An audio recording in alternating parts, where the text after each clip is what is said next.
All right, today we're going to dive into a really important story. It's all about building systems on Google Cloud that can actually take a punch.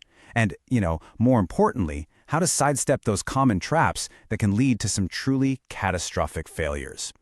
So, I want you to imagine something. Picture this. You're the lead architect.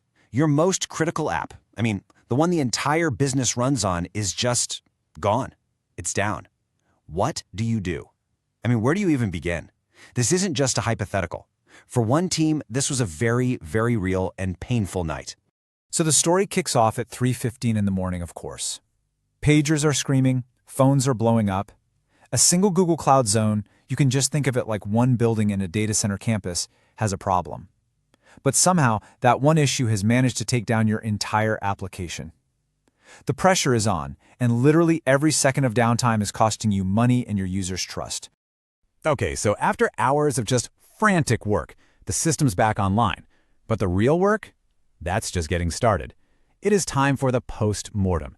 This is that blameless investigation where the focus isn't on who messed up, but on understanding exactly what went wrong so that, it never ever happens again. And when they started investigating, the team began connecting the dots. The symptoms they saw during the outage had some really clear root causes. Why was the service unreachable? A single zone database. Why did the restore take hours and hours? Well, untested backups. Why was there no failover option? Something called a regional monoculture. And why was the response so chaotic? Simple. There were no documented runbooks. These are what we call anti-patterns, these common traps that we absolutely have to learn to spot and eliminate. Let's start with the big one, the immediate culprit, that single zone database. This is what happens when all your critical data lives inside one single availability zone. Now, teams do this all the time, especially early on, right? Because it's cheaper, it's way simpler to set up. But as this team found out the hard way, if that one zone has an issue, your entire application is toast. It's the classic all your eggs in one basket problem. So the fix here was to move from that brittle design to a resilient one. The old way meant any little zonal failure equaled a total outage. The new design, though, uses a regional service like Cloud SQL with high availability turned on. What that does is it keeps a live standby copy of your database in a whole other zone, just waiting. So now, if a zone goes down, the database just automatically fails over to the standby, and the application, it barely even blinks. Okay, so the database going down was the trigger. But why did the recovery take so painfully long?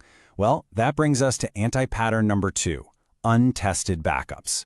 See, the team thought they had good backups. They were taking snapshots every single night. But when they were in the thick of it and desperately needed to restore one, they realized the whole process was manual, super complex, and worse, they had never actually practiced it. And this quote it says it all, doesn't it? An untested backup isn't a backup, it's just a rumor. You have absolutely no confidence in your recovery plan if you have never proven that it works under real pressure. That is a brutal lesson to learn at 4 o'clock in the morning. So the investigation went even deeper.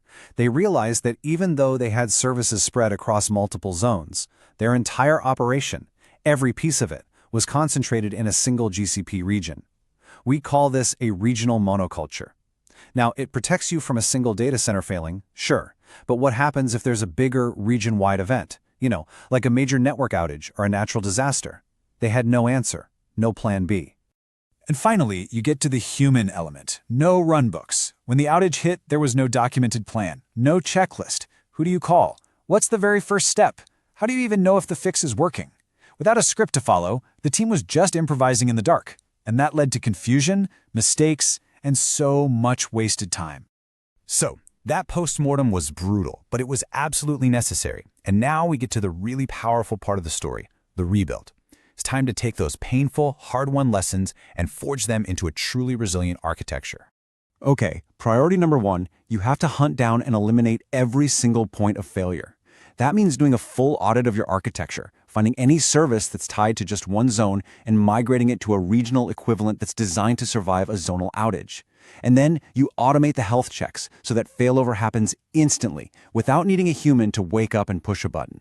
Next, it's time to turn those rumored backups into a safety net you can actually trust. So yeah, automate the snapshots, and this is the key, you also have to script the entire restore process from start to finish. And then you practice. You schedule regular drills, think of them like fire drills for your data, to prove you can restore within your target time every single time. So to break out of that regional monoculture trap, you need another layer of protection. The strategy is to deploy a passive or cold copy of your application in a completely different geographic region. Then you use a global load balancer to act like a smart traffic cop. It can automatically reroute all of your users to the healthy region if your primary one ever goes down. The key here, though, is having a really clear predefined trigger for when to make that switch. And finally, you tackle that human factor. You move from chaos to control by creating detailed runbooks. These are living, breathing, step-by-step guides for how to handle any incident. You script the routine stuff to minimize human error, and then you practice them through game day simulations. This builds the team's muscle memory, so when a real crisis hits, they can respond calmly and effectively, not with panic. So after all that work, what's the end result? Well, the team has fundamentally shifted. They've gone from being reactive, always just fighting fires, to being truly resilient, with an architecture that's actually designed to withstand failure. This is their new blueprint for disaster recovery. Look, the most important metric in any disaster is your recovery time objective, or RTO. Basically, how fast can you get back online? Theirs went from over 4 excruciating hours to less than 5 minutes. That is an absolute game changer. So, what's the takeaway here for you? We can actually turn their hard-won lessons into a prioritized plan for your own systems. Start at the foundation. Get rid of those single points of failure. Then, build absolute, unwavering trust in your backups by testing them relentlessly. After that, nail down your human response with solid runbooks. And finally, for your most critical stuff, you build that multi-region escape hatch. So I'll just leave you with this one last thought. When everything's running smoothly, it is so easy to get complacent. So as you look at your own systems, ask yourself this question. Is your architecture quiet because it's truly resilient, or is it just lucky? Thanks for joining me.